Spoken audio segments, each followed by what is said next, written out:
Assalamualaikum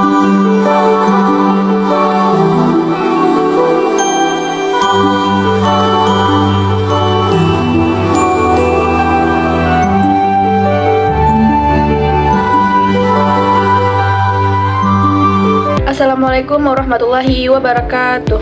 Baik, saya bernama Mursyida dari Prodi PAI semester 4, ingin memenuhi tugas mata kuliah perkembangan peserta didik dengan judul makalah saya yang berjudul Konsep Perkembangan dalam Konstelasi Psikologi dan Pendidikan.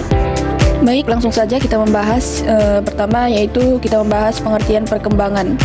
Nah, dalam psikologi pendidikan, perkembangan itu adalah proses perubahan yang bersifat progresif, teratur, dan berkesinambungan dari fungsi-fungsi jasmani maupun rohani menuju kedewasaan. Nah, yang mana perkembangan ini yaitu bersifat progresif, yaitu menuju tingkat yang lebih maju atau kompleks. Juga teratur, yang mana teratur ini yaitu mengikuti pola tertentu yang relatif konsisten. Juga berkesinambungan, yaitu perubahan pada satu tahap mempengaruhi tahap berikutnya. Nah, di sini saya akan menambahkan beda ya pengertian perkembangan dan pertumbuhan. Nah, kalau pertumbuhan ini bagaimana? Kalau pertumbuhan ini yaitu perubahan kuantitatif, contohnya tinggi, berat badan, ukuran organ. Nah, itu adalah pengertian dari pertumbuhan. Sedangkan perkembangan yaitu perubahan kualitatif, yaitu kemampuan berpikir, emosi, sosial. Nah, beda ya guys, pertumbuhan dan perkembangan ini. Yang kedua yaitu kita membahas ruang lingkup perkembangan dalam psikologi dan pendidikan. Nah, dalam perkembangan peserta didik ada beberapa aspek perkembangan yang dibahas. Yang pertama yaitu perkembangan fisik atau fisik motorik. Nah, di perkembangan fisik motorik ini yaitu perubahan struktur tubuh, otot, dan koordinasi motorik. Juga di perkembangan fisik motorik ini penting untuk mendukung kegiatan belajar yang memerlukan keterampilan fisik, contoh seperti menulis, olahraga, seni. Nah, dan yang kedua yaitu perkembangan kognitif. Bagaimana itu perkembangan kognitif? Yaitu cara berpikir, memecahkan masalah, dan memahami informasi. Di perkembangan kognitif ini juga penting bagi guru untuk menyesuaikan tingkat kesulitan materi. Yang ketiga yaitu perkembangan bahasa. Nah, di perkembangan bahasa ini yaitu pemerolehan kosakata, tata bahasa, dan kemampuan komunikasinya sudah meningkat atau lebih bagus ya.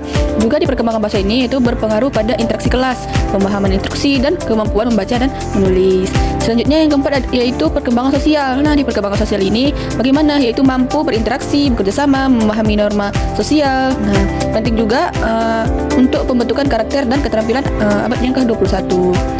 Nah, yang kelima ada perkembangan emosional. Nah, perkembangan emosional ini yaitu bagaimana? Yaitu sudah mampu ya mengendalikan emosi, empati, ada rasa percaya diri juga, sudah meningkat rasa percaya dirinya. Juga kesehatan mental siswa mempengaruhi motivasi belajar. Dan yang terakhir yaitu perkembangan moral spiritual. Itu adalah pemahaman nilai, etika, dan tanggung jawab, yang mana dipengaruhi oleh lingkungan keluarga, sekolah, dan budaya. Lanjut kita membahas di konstelasi psikologi dan pendidikan. Nah, istilah konstelasi di sini yaitu berkaitan atau ada hubungannya antar unsur perkembangan dalam dua bidang. Nah, yang pertama itu adalah psikologi. Nah, itu bagaimana? Yaitu menyediakan teori dan konsep tentang bagaimana anak berkembang. Biasanya itu kayak teori Piaget, Erikson, Kohlberg, Vygotsky, dan sebagainya. Juga yang kedua yaitu ada pendidikan. Nah, pendidikan ini yaitu memanfaatkan pemahaman tersebut untuk merancang pembelajaran yang sesuai tahap perkembangannya. Contoh itu bagaimana? Kalau contoh psikologi, menurut Piaget, anak usia SD berada pada tahap operasional konkret, yaitu berpikir logis hanya pada hal-hal yang nyata. Dia akan dia akan masuk logikanya ketika dia melihat hal yang nyata di depan matanya. Itu contoh psikologi. Sedangkan contoh pendidikan bagaimana? Yaitu guru SD sebaiknya memberikan contoh konkret dan media visual, bukan materi abstrak yang murni. Nah, itu adalah contoh pendidikan. Dan yang terakhir kita akan membahas di implikasi bagi guru. Nah, di sini ada 4 ya. Yang pertama, menyusun kurikulum sesuai tahap perkembangan siswa. Yang kedua, menyesuaikan metode pembelajaran, misalnya bermain untuk anak usia dini, diskusi analitis untuk remaja. Yang ketiga, memberikan dukungan emosional sesuai kebutuhan perkembangan. Yang terakhir yaitu mengidentifikasi hambatan perkembangan sejak dini untuk intervensi. Sekian dari hasil tugas saya dan penjelasan dari makalah saya. Lebih dan kurang saya mohon maaf. Wabillahi taufiq wal hidayah. Wassalamualaikum warahmatullahi wabarakatuh.